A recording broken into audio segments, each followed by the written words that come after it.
When did Navy personnel abruptly stop the daring practice of jumping from the flight decks of aircraft carriers? Why did this thrilling show have to end? Learn the unknown backstory and delve into the circumstances that brought an end to this adrenaline-filled tradition. Get ready for an exciting adventure through naval history as you learn the shocking truth about why sailors gave up the thrilling practice of bungee jumping off the massive flight decks of aircraft carriers. Navy sailors have stopped the practice of jumping off the flight decks of aircraft carriers because of growing worries about their own safety and the inherent danger of getting hurt in such an activity. The decision, which was driven by a series of mishaps and near misses, represents a proactive attitude towards safeguarding employees and ensuring that they are in good health when activities are being carried out at sea. The launching and retrieval of aircraft are the only activities permitted on the flight deck of an aircraft carrier, which is a lively and active area. In the past, sailors used their free time to indulge in impromptu jumps from the flight deck. These jumps were frequently motivated by a desire for adrenaline and a spirit of adventure. A change in strategy was required, however, because the complexity of naval operations is growing at an alarming rate, and there are potential risks associated with these types of actions. The decision to stop making these leaps was made in order to minimize the risk of mishaps, cut down on the number of injuries sustained, and ensure that the naval forces are always fully prepared. The Navy recognizes the attractiveness of such daring activities, but it is dedicated to putting the safety of its sailors first and ensuring that its protocols are in line with the ever-evolving standards and best practices in the industry. It is not only ineffective to shoot at sharks while they're swimming in the water, but it also has the ability to agitate these marine predators, which increases the risk that it poses to swimmers. Even though they have a reputation for being dangerous, sharks are extremely important to the health of marine ecosystems because they help keep things in check. If you shoot at them, you will upset this delicate balance, which may have repercussions you did not anticipate. When sharks are injured or irritated, they might become more aggressive, which increases the risk for people who are swimming in the area. The loud noises and vibrations that are created by gunshots may be regarded as threats by the sharks, which may then drive them to respond defensively or territorially. This heightened level of agitation could lead to confrontations between sharks and swimmers that are both more frequent and more aggressive. It is imperative to place an emphasis on education, awareness, and the implementation of non-lethal techniques in order to maximize public safety and reduce the likelihood of accidents that are caused by sharks. The dissemination of knowledge regarding shark behavior, the enforcement of ethical fishing techniques, and the promotion of the use of preventative measures such as shark nets and designated swimming areas are some examples of these.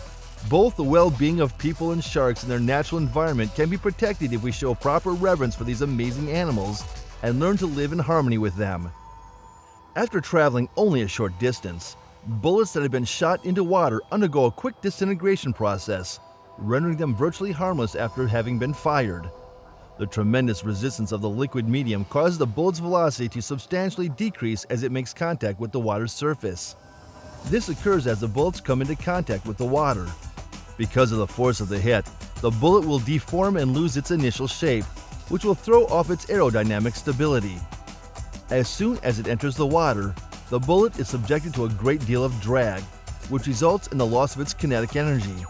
The high density of water as well as its cohesive quality both contribute further to the process of breakdown. Because all of these elements work together, the bullet is able to shatter into several smaller fragments and lose its capacity to cause severe injury or death. It is a well-known fact that water can, for a certain period of time, operate as a deterrent to the penetration of bullets. Nevertheless, it is important to keep in mind that this phenomenon is only observed within a certain proximity to the place of impact. After passing through this range, the disintegration of the bullet is less noticeable, and it regains its ability to cause death.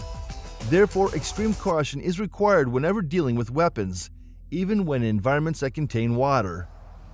The crew of a submarine has very limited opportunity for leisure swimming due to the covert nature of the vessel's operations below the surface of the water.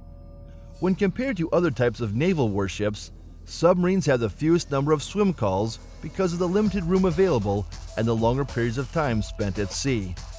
It's possible that submariners will only get a few chances to go swimming while they're always on protracted deployments, which can last for weeks or even months at a time. It is difficult to organize swim calls aboard submarines because of their distinctive architecture, which requires them to remain submerged for extended periods of time.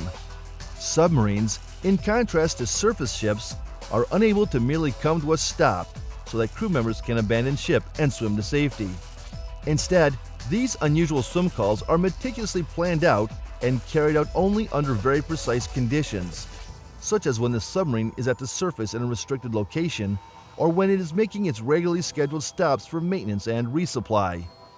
Despite the low frequency of swim calls, submariners are able to comprehend and adjust to one-of-a-kind requirements of their line of work. They rely on onboard amenities and recreational activities that have been designed to their specific environment in order to rest and unwind in other ways, thereby promoting camaraderie and preserving morale during the duration of their arduous deployments. The culture of safety within the Navy has gone through substantial shifts in the past few years, which has led to a drop in the frequency of traditional activities such as drinking and swim calls. The United States Navy has instituted more stringent standards and guidelines in an effort to eliminate potential hazards and protect the safety of its sailors. This comes after the service placed a greater emphasis on the health and safety of its people. Because of concerns surrounding water safety and the possibility of mishaps, swim calls, which were formerly a routine occurrence during deployments or extended stretches at sea, have become less frequent in recent years. The United States Navy places a high priority on rigorous training and the use of appropriate equipment in order to reduce the dangers that are involved with swimming in open seas for leisure purposes. As a result of the prioritization of safety issues, there's also been a reduction in the amount of alcohol consumed in the Navy. In light of the fact that alcohol can cause a variety of impairments and risks, more stringent laws have been put into place to put a cap on drinking and ensure that workplaces remain places where people are able to concentrate and behave responsibly. Even though some long-standing traditions have been altered as a result of these developments, the Navy's commitment to safety highlights the organization's dedication to ensuring that its troops remain healthy and that it is prepared to carry out its missions. Beer and rum rations were standard for naval sailors. These provisions were part of the maritime custom to provide comfort from sea life. However, as technology and naval operations changed, alcohol rations decreased. Beer and rum rations were abolished due to alcohol's hazards and misconduct. Alcohol impairs judgment, putting naval operations at risk. Shipboard intoxication and misbehavior forced a rethink. Authorities prioritized sailors' health and fitness due to nutrition advances and the health risks of excessive alcohol intake. Thus, alcohol rations were replaced by healthier options and a greater emphasis on fitness and discipline.